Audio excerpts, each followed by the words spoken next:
And our top story at 5:30, women appear to be feeling the more serious side effects from the COVID vaccine. Good evening, I'm Elizabeth Cook. I'm Alan Martin. When it comes to fatigue, aches, chills, a new study from the CDC finds that women are experiencing those more often after getting the vaccine. That is KPIX5's Devin Fehely reports. It's not yet clear why. The CDC study examined the data from the first 13.7 million to receive the vaccine and found significantly more women than men experienced serious side effects.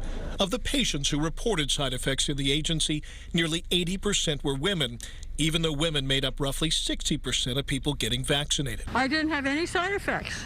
Susan Diedrichson got her second shot and says it was the right thing to do, side effects or not. I just thought it would be a safe thing to do. I mean, I don't want to get sick.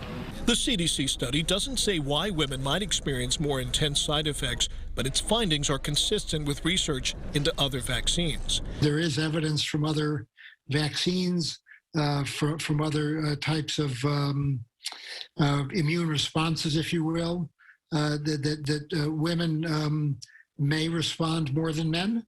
In fact, the study found that the overwhelming majority of people experiencing the most severe reactions, anaphylactic shock, were women. 19 out of 19 cases with Moderna and 44 out of 47 with Pfizer. Thankfully, those types of reactions are extremely rare, and doctors say the study should not discourage women from getting vaccinated. I'm absolutely eager to get it, and I'm not worried about the side effects. The vaccines are quite safe. The benefits of the vaccines far outweigh the risks. So, no, I would absolutely agree that this should not dissuade women from getting the COVID vaccines. Well, it shouldn't, but Devin, what's the leading theory as to why women are suffering more? Well, the first thing that we should mention is that this data is self-reported, so there is a chance that women are simply more likely to mention or to report side effects than men are. But the data about the really, really severe reactions, anaphylactic shock, is pretty compelling. Now, one theory is that everybody gets the same dose, but women are generally a little smaller than men, and that might account, at least in part, for those more severe reactions.